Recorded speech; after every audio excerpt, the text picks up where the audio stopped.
Hi, Eric. Would you like to introduce yourself, please?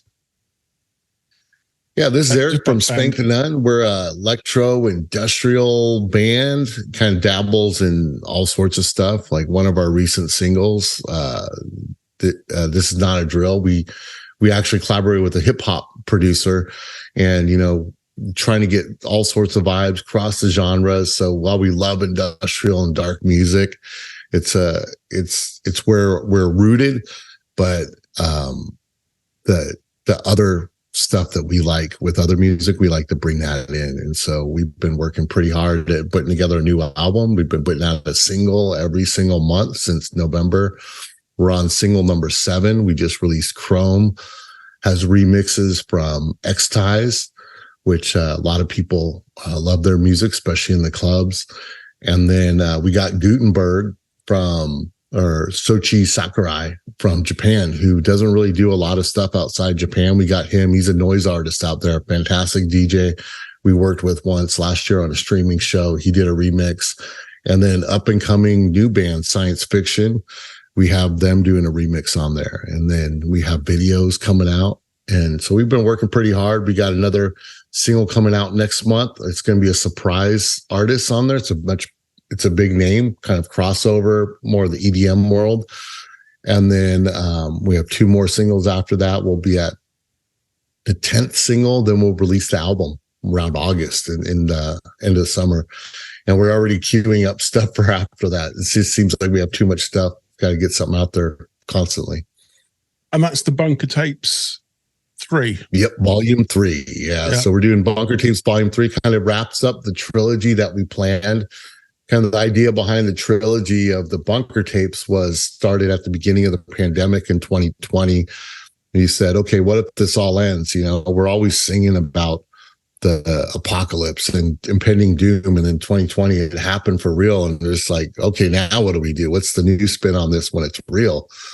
And so we said, okay, what happens? We were recording music. Everything's wiped out. And then somebody comes across us years later in the ruins of our studio and home labs and whatever. And they find, these tapes, and all that's on there is the last and the only place you can hear Spankthenun. What would be on those tapes? So we came up with this idea that it would be kind of like a best of Spankthenun over 20, 30 years. And what would that sound like? So we invented over 3 CDs, like what would that sound be from 1994 to 2024? And so each volume covers one of those decades. So the first volume is 1994 to 2000-ish. And it really is like kind of rooted in kind of Belgium, German, EBM style music. Volume 2 picks up with that right where that one left off. And the first one, our big hit off of that is Dominate. Everybody hears that in the clubs. It gets played quite a bit, and we appreciate that. And in fact, we went to a couple folks from the mid-90s. We went to Klaus Larson, Leather Strip, Klute, to help mix and produce that, so we get that legit sound. And then we had a remix by Empyrean, who had a big hit with remixing Firestarter for Prodigy in the 90s. Wow. So we thought we captured the sound pretty well, tapping into those with those guys. Then volume 2 picks up where that leaves off, and we actually open the track, open volume 2 with Offbeatings, which is kind of a more modern, early 2000s version of kind of that same kind of music. And we actually had Klaus Larson sing on it. So we kind of continued the thread, and then we grew it through that album. And the sound gets a little bit more modern, kind of gets up to like the 2010s, 2015s. And then this new one is a lot more modern, like with some cyberpunk, some industrial bass, a lot of that industrial bass sound is in it, but it's still bringing forward that early kind of Belgium kind of sound that we really liked from EBM and industrial music. And each album has like a classic EBM track on there. So last album was Industrial Beats, which was, I think, our most popular song off that one last year. And then this one, we have a couple on there that I think will be the next most popular ones. We know they're doing very well in the live shows. And so that'll be volume 3, and then that'll wrap up kind of the Bunker Tapes thing. And then we have some new stuff that we've cooked up that we're going to start releasing at the end of the year as well. So we're not going to slow down. And this is with your brother, isn't it? Yes. Yeah. So it's Spankthenun is me and my brother. And we've written music together for a long time. And then we decided to get serious about it, 3 years ago or so, 3 or 4 years ago. And that's when we started putting all this stuff out. We've been working on a bunch of stuff. I was just out. He's in LA. I'm in Dallas, Texas. I was out in LA. We were doing some shows out there a couple months ago. And so we get a chance to go work on ideas. And then when we play live shows, that's like the new influence for us. Because when we were writing in the studio. We were writing separate. We write together. And then I would start working with other folks, other people, other bands, and start writing with them. And it would start becoming this kind of collective, collaborative thing, kind of an album or two into it. And that's where I like it now. It's like this one with Bunker Tapes 3, every single is a remix or a collaboration with someone else. And by the time we get the album out, we'll put out an album that is like our version of it. We're working with John Meerlin, who works a lot with Klaus Larson. He has a bunch of really cool projects. Amtier Park is the one that he does with Klaus that is most popular. And he has his project M73 and some other stuff I've heard recently. It's coming out. It's really good. Some techno stuff that he put out. And so he really gets that vibe that I like, where it's kind of like when we recorded Bunker Tapes 3, we recorded a bunch of catchy songs like we do. We create songs that are meant to dance to. That's what the whole entire idea of Bunker Tape songs are. And then we took the beat away from the listener on every single song. And we just created this thing where it's like, here's the beat, and you get super excited. And we just take it away. And so what we did is we went back and we took all those songs and made dance versions of them and club versions of them. And so that's what we've been releasing every month. We have a playlist on Spotify and Tidal that collects all of those singles called the Bunker Tapes Volume 3. So if you search on those, Bunker Tapes Volume 3, you'll find it. And it kind of gives you'll have the whole entire album in three more months, basically in that playlist. And then we're going to release the album that is kind of the album version of everything, where it doesn't have the 4 on the floor club beats. There's still a couple in there that'll play well in the club, but it's more of a musical kind of album and less about hooking people in and getting them to dance. That's a brilliant idea. I love the idea of the Bunker Tapes. It's just very original, isn't it? Yeah, it's funny is because I didn't know where we kind of got the idea from. And then I think the Bunker, like Wumpscut, had something called like Bunker something Bunker. I probably got it from there. But also we had been to Das Bunker in LA, like in January 2020, right before COVID hit. It was the end of January. We were out there to see Reese Folberg doing like a warehouse show. Like nobody knew who he was there. They didn't know who Frontline Assembly was or anything. He was doing a really cool underground techno show. We caught that. Got to stand 2 feet away from him the whole time. It was amazing. And so we started getting this idea, we should do something like the Bunker or something. We just really liked that idea. So I think some of it was kind of nostalgia that kind of sits in the back of your head when you think of early Wumpscut, early Leather Strip. And I would say those are probably the 2 biggest influences that we even look back now over the last couple years and go, oh yeah, we were influenced by that when we didn't even realize it a lot of times. It's just in our blood now. But you've had some fantastic tracks come out. I mean, yeah, Dominate, that is a phenomenal track anyway. But you've had some great tracks coming out. And you do so many remixes for other people, don't you? Oh, yeah. I think I'm on number 40 something. He's quite we just finished one up for Derision Cult, which I want to give a shout out to Sean Payne and make sure he knows we're all thinking of him. A lot of people are thinking about him. That was my first. That was my first exposure to those guys, was doing a remix with Derision Cult, and then we started talking about some other possible work. So there'll probably be more from them. There's a couple that we've collaborated with. We haven't released anything yet,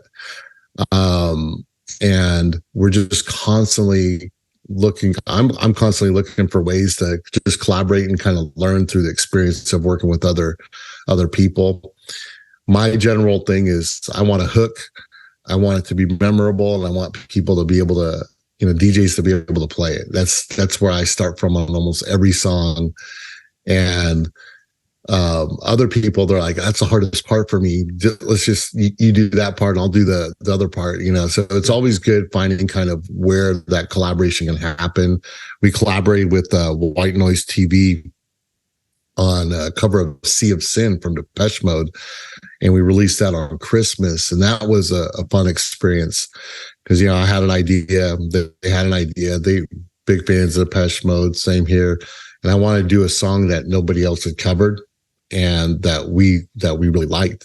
So Sea of Sin was the song. So I sent them some ideas, and we went back and forth, and then I sang on one, they sang on another one. Then we got Tone Schleifer involved, and he became the producer on it. So that kind of just evolved out of collaboration. And you get a completely different thing that if you heard it stand alone, you probably would not even think it was Spankthenun. Just sounds like some dark electro thing, It doesn't sound like White Noise TV, doesn't sound like Spankthenun, but it fits right into the same genres and playlists that we're on, That's brilliant.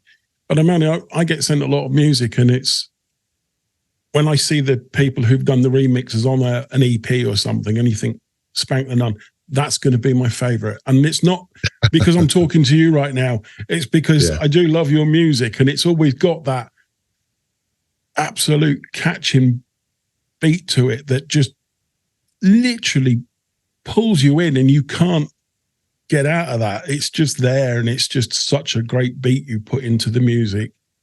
It is really I good. appreciate it. That's what we're going for is if you ask me to remix something, I'm going to make it.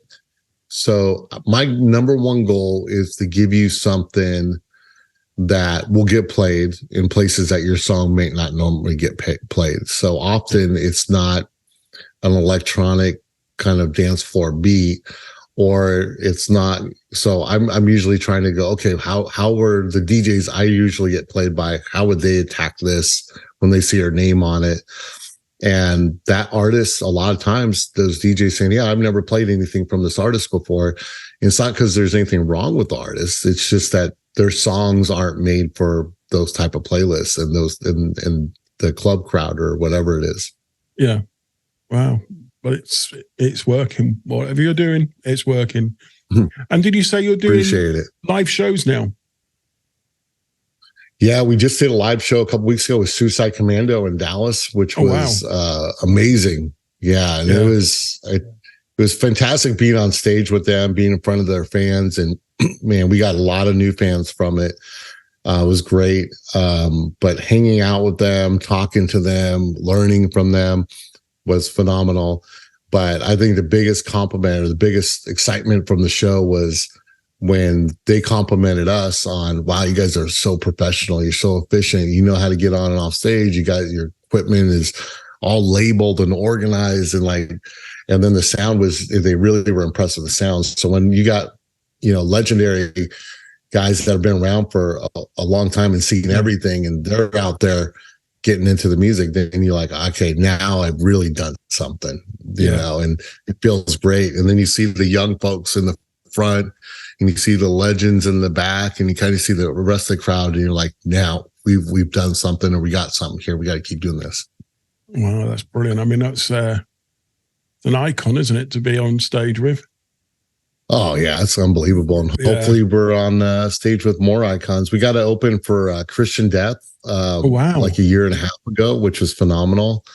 Yeah. We worked with the Haxons. We did a show right before the Haxons. That's Piggy D from Rob Zombie. So it was amazing. We get on, we're the opening act, and we think we have a 32-minute set, and we're walking onto stage, and the guy's like, you got 26 minutes set, and you can't turn the smoke machine on. And we're like, okay. And so normally we have a smoke machine and dramatic music and a build up. And then we come on, all serious and dramatic, through the smoke and the doom music. And then we come in and we go right into Dominate as our first track. We just start with Dominate, and get the crowd going immediately. Yeah. And so we walk up there and I lean over my brother. I'm like, all right, we're not doing the intro. We're going to start with Dominate. He's like, let's do it. And then we walk up there. And it's the first time we'd ever walked on stage, about 100 or so people in front of us, all with Rob Zombie and Haxon shirts. And they're waiting for someone with a guitar to come out. And it's dead silent. You hear them talking to each other. And they're all the way up to the stage, like packed, like a foot away from us. And like, where's the guitar? Who are these guys? They're just like, dog, this is going to suck. They're just, you hear these people saying it. You're not even making it up in your head. You're hearing it. And we look at each other. I hit that key on the keyboard and go Dominate. And then the beat, and bring the beat in, and they all pause for like 2 or 3 beats. And then they just start jumping up and down, except for like one person. Fantastic. And that one person is like the 6 foot tall dude. My brother sang in his face like for 3 songs in a row until he would like crack and start getting into it. But it's amazing when you turn a crowd like that. But it made us feel good that we could play in front, not even hold our own with a professional band that does it on a huge stage. Yeah. But be able to appeal to a crowd that may be looking for something completely different. And so we like playing with industrial bands and goth bands, but we also like playing with those other bands where we're going to be exposed to different fans that, whether they know it or not, they're looking for something that has the edge that we bring, the fun that we bring, and then just a catchy beat. Can't resist those catchy beats, can you? No, you can't. You can't. No matter, you can really dislike a band, but if they get those catchy beats and then you're there and it's loud, you're going to move. Yeah, you're like, God damn it, I got to like this. Oh. Yeah. I remember that happened with me a long time ago. I mean, going back a lot of years now, and it was The Fall. Yeah. I'd liked a couple of songs of The Fall, but it wasn't really that into them. But they were playing live with Susie and the Banshees. So I thought, okay, this will be a bit bad, but okay, I can do it. And they start playing live, and it was like, oh my God, the whole crowd just moved. And it was what you hear on a record was nothing to what they were like live, and they just got you. Yeah, I bet. I've had that similar experience. And it's funny because what I was starting to say earlier is that we recorded everything from a studio, kind of sitting down, by ourselves. And then now we've been playing so many live shows the last year or so. Now we're redoing the songs that we used to play in different ways to have a not totally different, but a much more dynamic feel. Because live, our songs play really well live. And then now we're writing a song, we go play it on stage, and then we change the song for the record. So now we're getting that live feeling in there, and I think it's really adding something special to it. But for us, it's really about doing it really well live, because we've had those experiences like you had with The Fall opening for Susie. And you're like, I want to be that experience right there for people. Yeah, because that's what brings success in the end, and elevates you to the main act. Because you've encouraged people to dance and once you get moving, you get the audience moving, the fans moving, and they're hooked. They will listen to more of you. And that's a great thing to be able to do, is to get an audience moving. Yeah, they spent money, they drove there, and it's, you gotta reward them, make it pay off. Yeah, and if they go away happy and saying, oh, we've listened to Spankthenun and wow, they were so what we weren't expecting and it was really good. Yeah. That then gets around very quickly. Yep. What's interesting is because our name's Spankthenun, that hooks them in, so they go, okay, I got to click on this, got to see what this is. All right, maybe I go check this out. Well, now they're expecting like a dominatrix show or something. And so you can't disappoint them, but that's not what we're doing either. So they're like, where's the nuns? Where's the spanking? Right.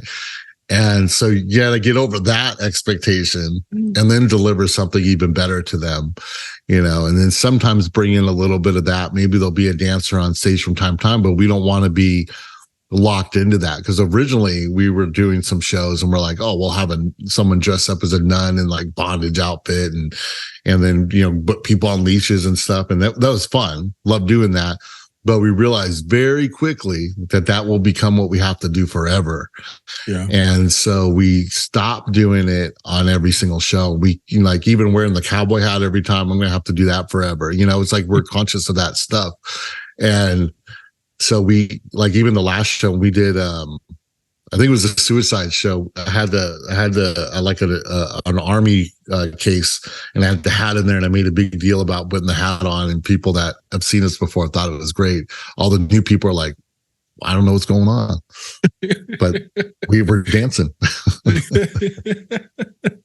But that's the trouble. Once you start something and do it over and over several times, and people do start to expect to see that from you, don't they? And it's difficult to get out of it then. Oh, he didn't do that this time. That was disappointing. Yeah. And it can be something so... your brand. Yeah, it becomes your brand. I mean, that was the first thing I saw today was, oh, you haven't got the hat. Yep, exactly. Because I remember the words of the first time. That was just over a year ago, I think. And it was, just had to get my hat. Yep, exactly. I just had to get my hat. And it was... Yep. Yeah, it becomes the norm. Exactly right. Yeah, it's funny. It's a hat started wearing out. It's in the back behind me, but so I had to get another one for live shows because it's a straw hat, so it doesn't last too well.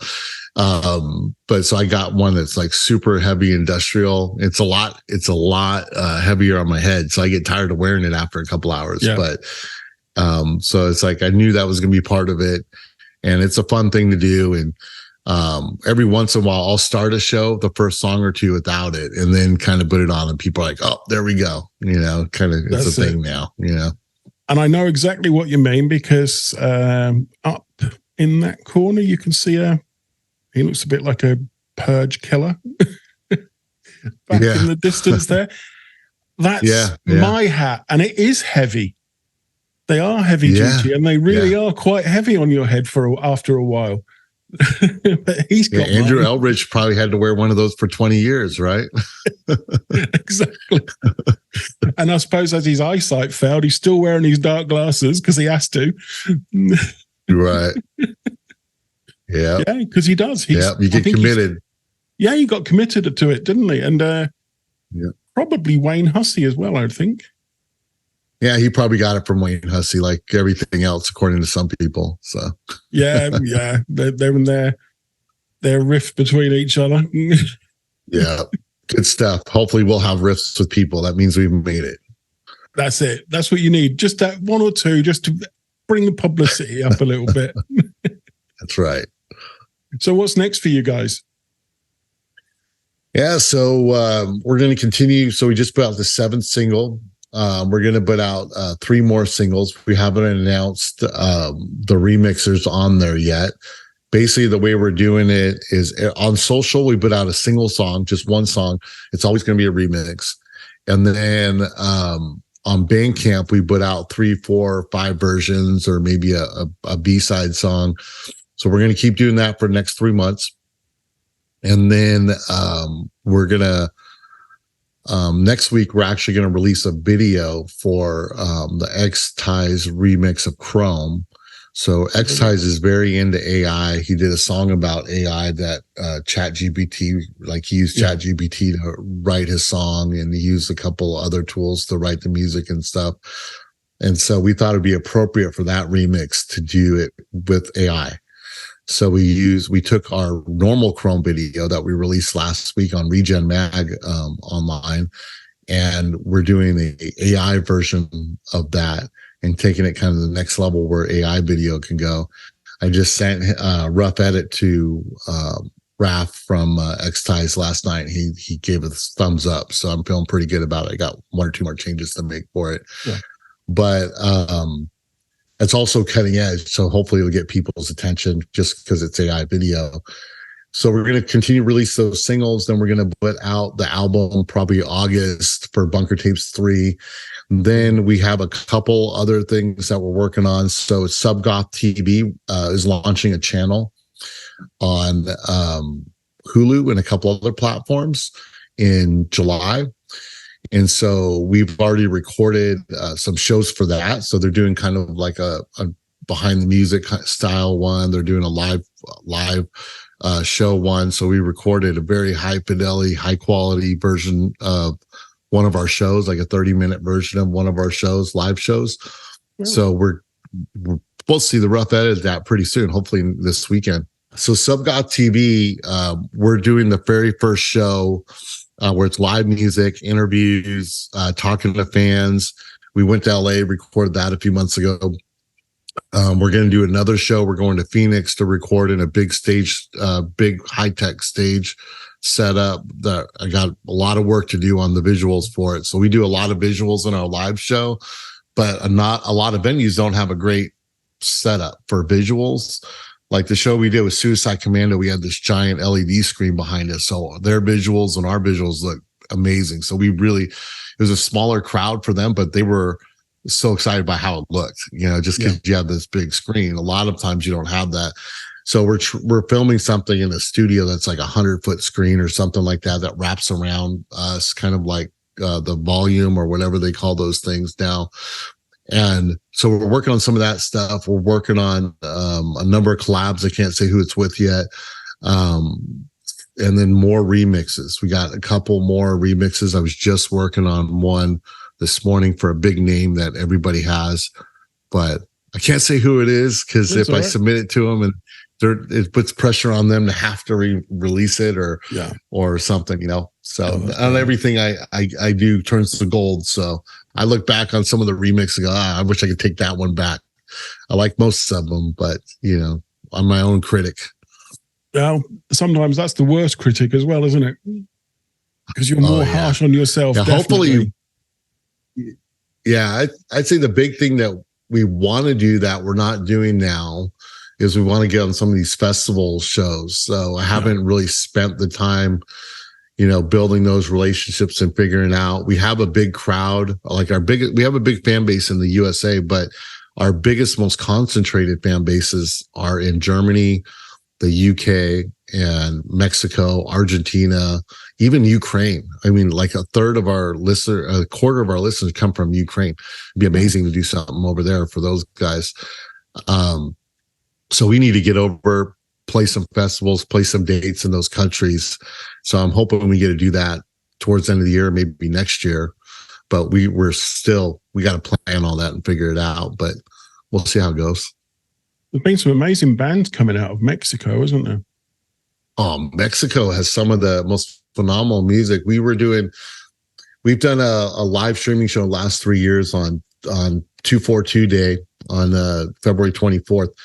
Ironically, we did one a year ago when Russia invaded Ukraine that day, and we had 2 or 3 Russian bands on there, and one of them pinged us at like 8 a.m. our time, said, "Hey, I think we have to pull out because the U.S. just put these sanctions on us that we're not allowed to do anything," and Russia put in, was cracking down on people like doing anything that related to the U.S.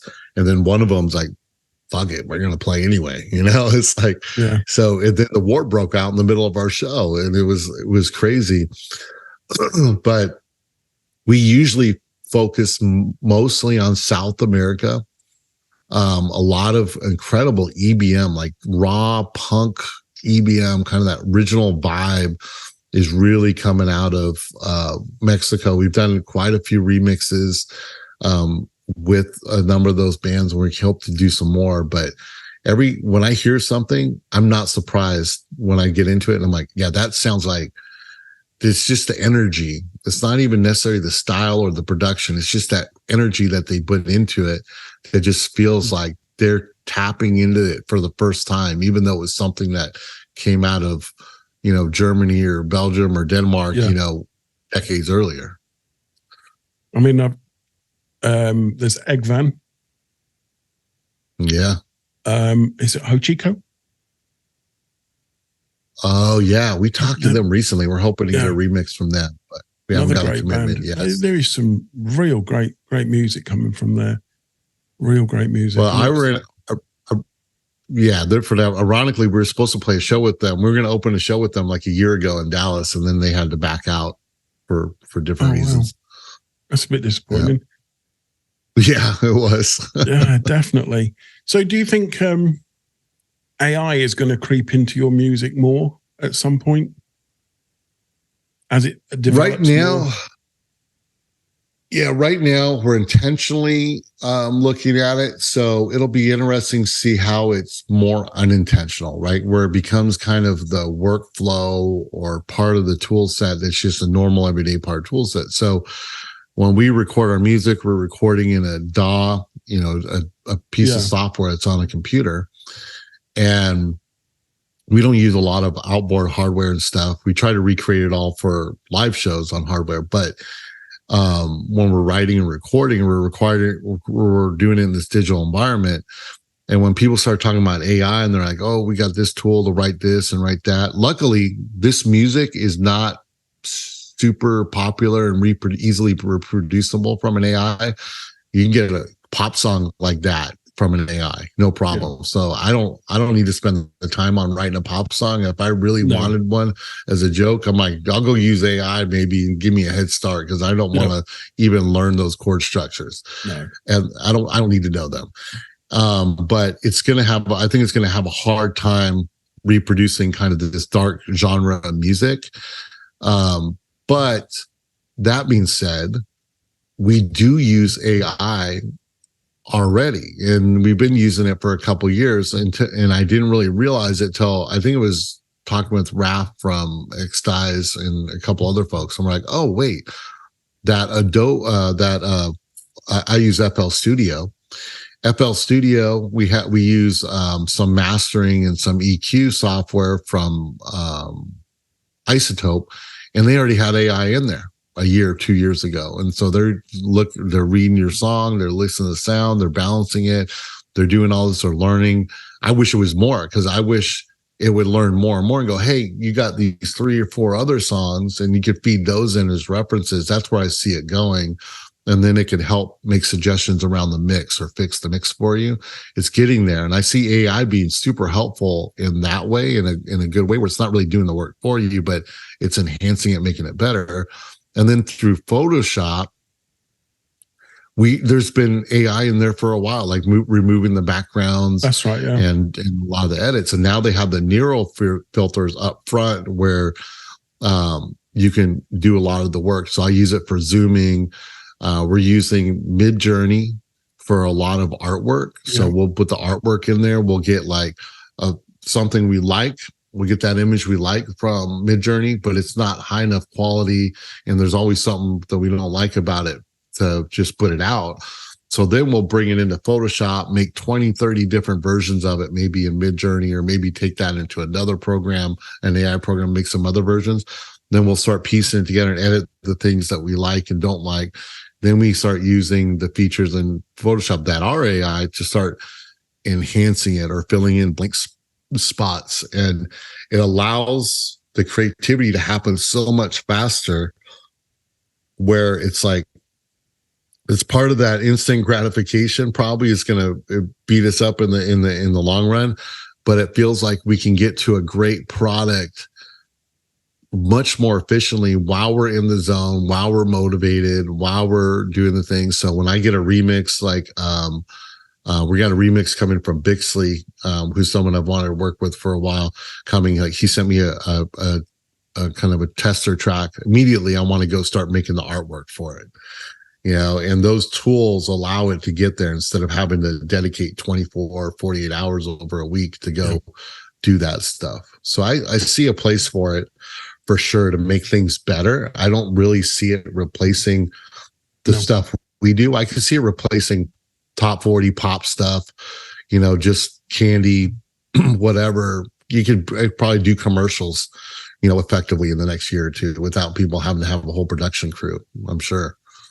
Yeah, I think for music like yours, I think it's where you're working almost, it's just an assistant. It literally just helps you a little bit speed up a few processes, but not everything. Yeah, for sure. I was going to say, one of the other things that we're doing is we're starting to look at how to use AI for like taking something that we've done, like the first album we did, Initial Decay Control.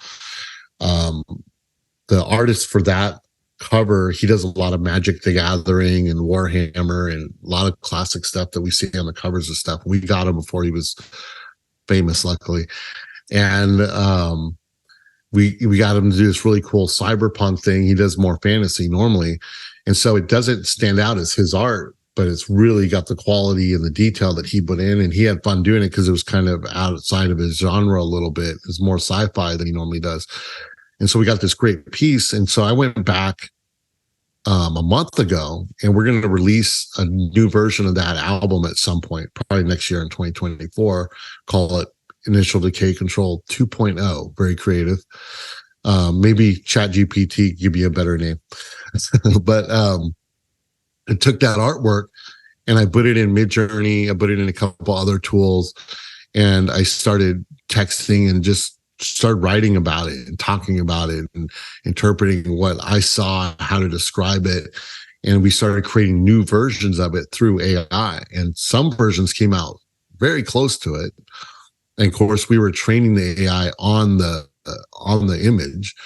And so we expected it to come out close. Some came out completely different, didn't make any sense. But that's kind of the cool thing about AI is you just get, it's kind of like how Skinny Puppy recorded music back in the day. They would have this like track of just random sounds and stuff that they record off the radio and other stuff. And then they would trigger it through different hardware effects to get those random things. And I think it's just an extension of that creativity that we do in this type of music. So we kind of take that approach with the artwork. And now we have like these versions of that cover that look very modern and would be perfect for a 2.0 version of it. So there's different ways to use it, and we keep experimenting with it. Our new video, has some pretty cutting edge stuff in it that we know will be even better probably in 3 months when we do another one. Yeah, because it's learning all the time, and it is getting better all the time, isn't it? Definitely, yes, it is for sure. I mean, I don't know if you've seen that new. It's a plugin for the DAW. Like Logitech, not Logic, what do you call it? Logic Pro and stuff like that. And basically you make sounds with your mouth.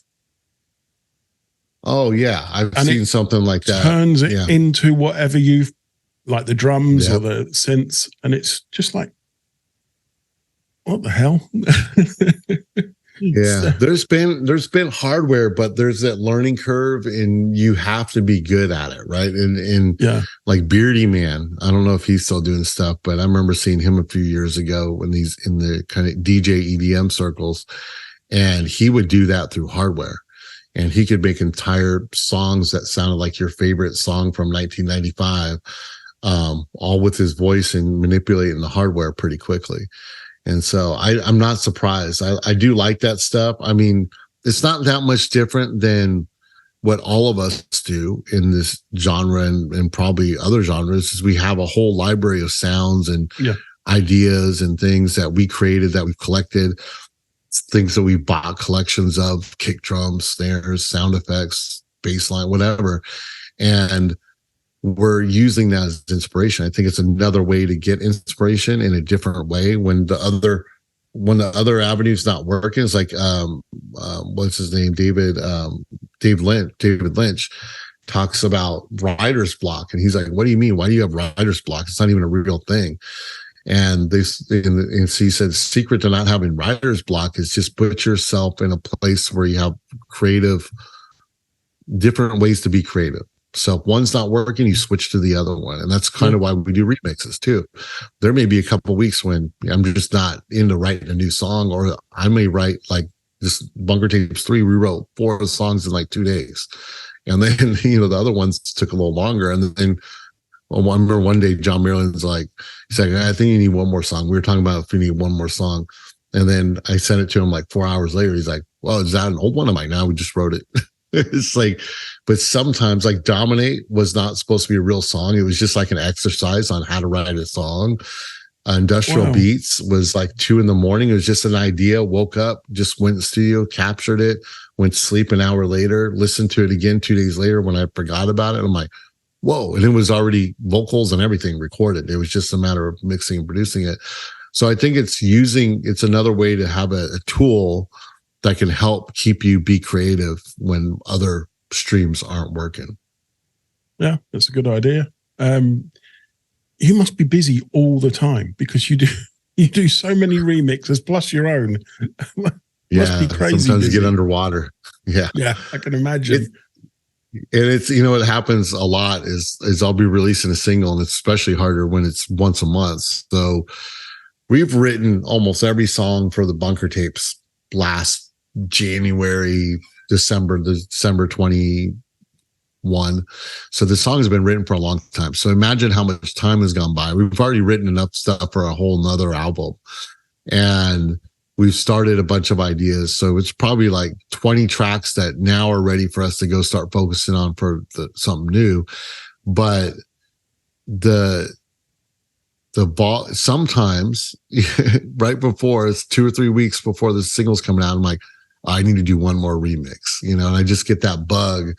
And I want to do one. Was like it happened with Chrome. Chrome just came out Friday, but a week and a half or 2 weeks ago, I'm like, I want to redo it because so much time has gone by since we've done that track, and we learn more from production. There's more tools. There's different things have changed. Learn how to mix the bass with the kick a little bit different. So you want to revisit it. Some people say they hate that and they won't do it, but to me, that's inspiration for me, saying, oh, let me do this a little bit different this time. Yeah. Well, it saves you can get bored of doing the same constantly. So adding that little bit of variation just keeps you inspired, I guess. Oh, yeah. I mean, the last few releases you've done are just so fantastic. I mean, Chrome is obviously extremely good. I did love Fuck the Apocalypse as well. I just thought another brilliant one. I appreciate that. Yeah, but it's just, I don't know, your music just grabs you straight away, and that's what I love about it so much. I mean, there's so many artists out there doing industrial electro kind of, but there's a few artists like yourself that just really stand out from the crowd. And I appreciate that. No, that's good. I mean, it's well deserved. You're doing great stuff, and your remixes, like I said, I always look out for the Spankthenun version because I know that's going to be the one I prefer. Yeah, that means a lot to me. Yeah, the Fuck the Apocalypse is another one where it was kind of like Dominate. We're like, if we did a song like this, it was funny. We're like, what if we did like an EBM agrotech song? And we had like some songs that we'd start working on, and we go, it would go like this. We go like, okay, I would do this part and this. And then I'm like, then you need to catch like Fuck the Apocalypse or something. And you go, okay, let's do that. And it just came as like, it was like an exercise. It was less about writing a song, and it was just the exercise of like putting together a certain type of song. And that's how a lot of those style, like industrial beats, came along. Dominate, those all came along like that. It's funny that they came out the same way, came from the same place. But Fuck the Apocalypse was, okay, we listened to it again a few months later, and we're like, we're getting ready for live shows. And we go, man, this would be a great song to end the show with. And we restructured it. So it was more interactive. And so in a live show, and I think there's a video. If you search Spankthenun Fuck the Apocalypse live, there's a video from a couple weeks ago, and you'll see my brother jump into the crowd and go get the crowd to start singing Fuck Apocalypse along. And so I have the music playing, and I'm DJing and playing the tracks and some of the stuff. And so what I'll do is, as the crowd gets into it, we just start remixing the song, scratching, having fun live. And so the song could be longer some shows or shorter some shows based on how people are getting into it. But we did a show earlier in the year where the whole crowd was just surging forward with every like, fuck the apocalypse. And then they would just surge forward, fuck the apocalypse. And we were filming it and just having fun. And people, man, they get so into that song. But that's exactly what we wanted out of that song. Yeah. And when we were writing it and revisiting it from a few months after we originally wrote it, we're like, this is how it will be live. And then we're gonna do it exactly like this. So it's not how we would write a song for an album, but it's how we would write a song for a live show. And that's what we got. And then we changed it. The song is different live than it is for the club singles because it plays a little bit differently in those environments. Yeah. You must get so much. But it was time to say fuck the apocalypse anyway. It was like fuck the pandemic or fuck the apocalypse. And that one just sounded better. You know? Didn't even make sense. So much. Sorry. So you must get so much satisfaction watching the crowd really getting into what you're playing. Yeah, it's amazing, especially when it's a new crowd too, and they're getting into it. And so one of the things when we do have a good video screen, we'll put the words to the chorus on some of these ones, like dominate. It'll say dominate. Burn is another one where it says burn up there. We'll have a couple of them where it's really kind of sing along style. But then even songs like one song that's really good is Rotting Meat. And we don't even say rotting meat in the song. So it's amazing when new people are posting on social media and they get the name of the song right because we say mind control through the whole entire chorus. And they figure out what the name of the song is. And what we make sure our mix is really good. So we got distorted vocals and all the traditional things you would hear from an industrial show, but it's very easy to understand this when we're talking between the sets. And we take a lot of effort to make sure we're getting the crowd involved. So I think that helps them remember the chants and the songs. But it's even more amazing when it's new people and they're getting into it pretty quickly, especially by the end of the first chorus or by the beginning of the second one. And then when it's a song like Mind Control, when it's really called Rotting Meat, and then they post about it, they know the right name. I'm like, wow, that's even more impressive, especially since you can't even get it online. I think we took it offline like a long time ago, and that's something we do. We take off some of the songs just to make them harder to get, and we'll re-release them again later. That's a good feeling. Yeah, that must be brilliant. Must be brilliant. Eric, is there anything else you'd like to mention that maybe I've not mentioned? Yeah, I'll tell you one more thing. One thing we're doing now is we launched a new merch store. So we're trying to get off of just being on Bandcamp, selling t-shirts and stuff. We're selling enough that it's hard for us to keep up with it. So we had to automate the process. So we're getting stuff to people in 3 or 4 days. So it's a nice problem to have. But we've changed kind of all the merch. We've upgraded all the merch to like really soft, like high quality shirts that, people just love to wear all the time. Yeah. And we're going to launch some brands within we're calling it the Spankthenun line. And we're going to have we call it Faces of Death line that's coming. We have like Nun Apocalypse line that's coming. So we're going to release like series of 4 or 5 designs in a series. And so I have ones that are going to be online only, and you won't be able to get them at the shows. And we'll have shirts that are only at the shows that you won't be able to get online. So we have 2 shirts right now you can only get at the shows, and then a bunch of other stuff that's only at the shows. But we want that to be like one experience. And then we're creating through this new merch store an online kind of thing. We also have DJ Scott Duran's Dark Indulgence stuff in there, and we might include some other bands in there we've been talking to.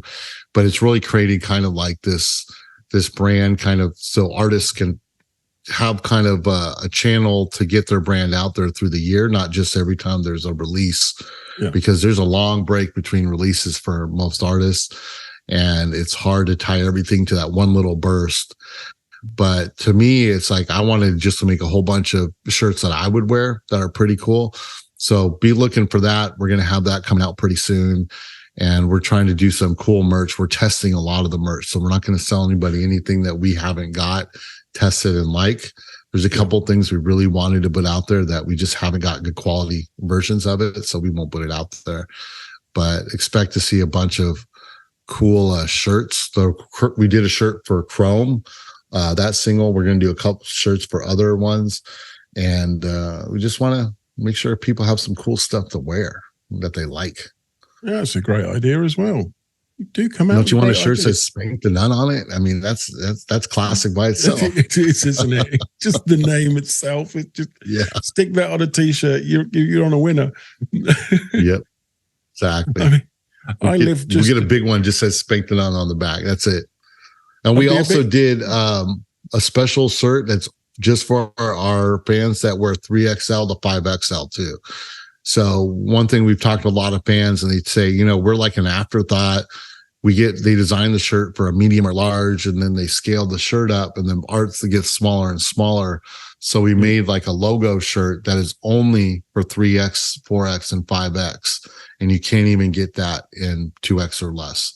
So that's something we're trying that's a little bit different. The people have really loved it and been getting those ones. I'd probably get shot wearing a Spankthenun t-shirt because just down the road from me, there's a convent. Or you get a lot of attention, that's for sure. Yeah, maybe too much. Yeah, we'll try to fix you. Yeah, spank the nun and go knock on their door. Hello. Well, you'll get that one that keeps walking by you on the park bench, and she's like, "Really? Are you sure? Is that a promise?" Yeah. You just get the odd strange one that not quite following the rules. Exactly. Oh dear, brilliant, Eric. It's been absolutely brilliant talking to you. And please send me any links that you've got extra, like the store when it's ready and things like that. Yep, I'll send that to you this week. Yeah, I sent you a link for the new video too, so you can check that out before we release it next week. Fantastic. Well, it's been an absolute pleasure talking to you, and there was no interruptions this time, which was great. You know, works except for my coffee coming in. But you need a drink. Yeah, gotta have a drink. Yeah, now I need to get some whiskey to put in it, and it'll be just fine. Just to top it off. That's right. Hey, Mike, it's always great talking with you. I appreciate it. Yeah, you too, Eric.